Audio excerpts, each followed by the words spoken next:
y'all? It's your boy Warren G, and this is the lifestyle and the culture of lowride.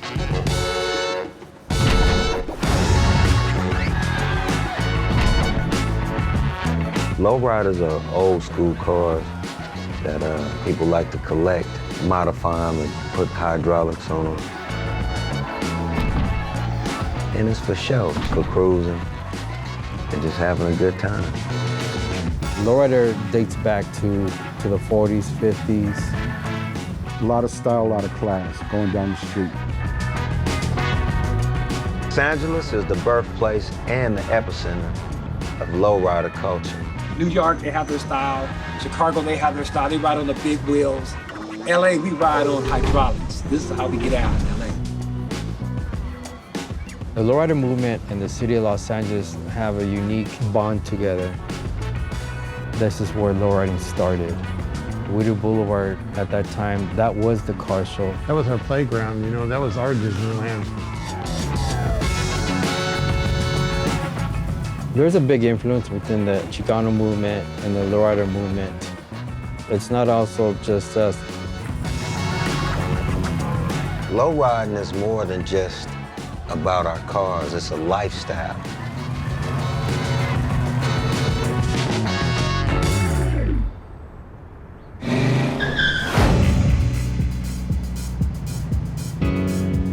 I just had a passion for cars because of my father, and then I had an older sister.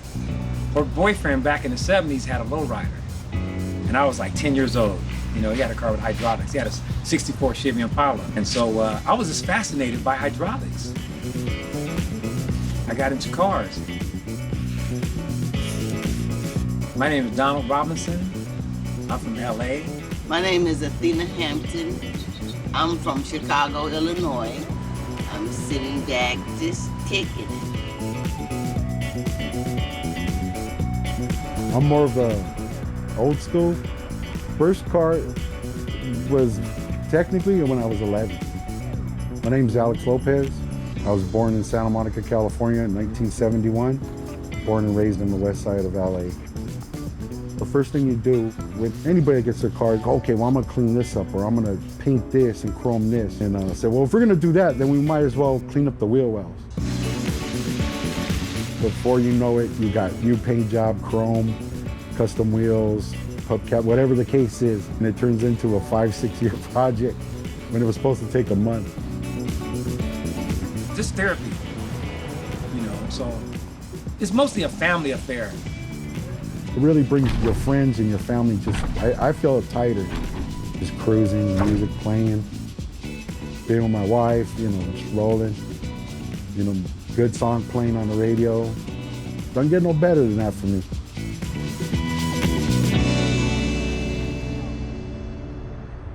Oh, when I first saw lowrider, I mean, I was a child. Back then, we were just, you couldn't even have rims. You know, they would get you for the tires being too small, the pipes being too loud, the color bar, you know, distraction, you know, they would write you a ticket for that. Whatever you did, they were giving you tickets, trying to stop you, it seemed like, because they didn't want you to do this. David Oropesa, better known as Compton David. It's always been there. I mean, lowriders are always gonna be, I feel, the bad boys of the industry. The guys that mess up those beautiful 60s cars. You know, troublemakers, but we're not. We represent peace on the streets. So for me and her, this is like a ministry for us to reach people. You had 2 choices or 3 choices. When you're born in Nevada, you either become a gang member, or there's a cemetery, or there's prison. Those are your choices. Lowriding, I think the call culture was an escape from that. Because you're born in Nevada doesn't mean you have to be a gang member, doesn't mean you have to go to prison, and it doesn't mean you have to die young. And what the car lowriding did for me, it was my escape. It has a very positive effect, especially when it comes down to younger kids, because you see them building lowrider bikes, and as they get older, they start building cars. It keeps them out of trouble, and they're focusing either on that car or bike. I was born into lowriding just because of both my parents. Obviously, my father being the first owner of the Gypsy Rose.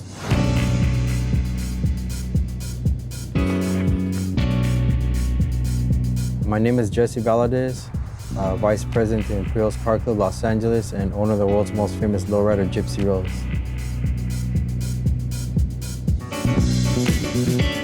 The Gypsy Rose that we know now is a 64 Chevy Impala. This guy went all out.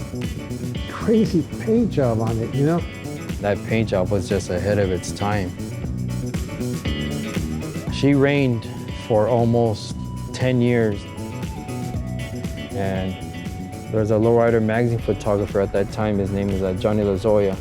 And he mentioned, you know what? This is the world's most famous lowrider.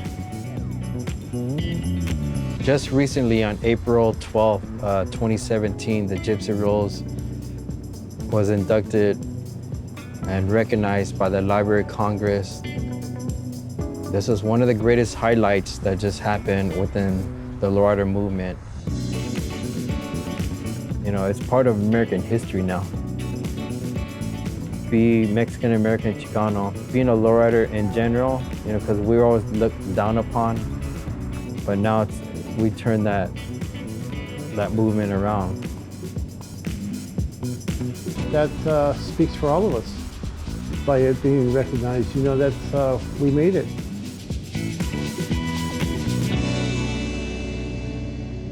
The lowrider culture is being recognized for what they are.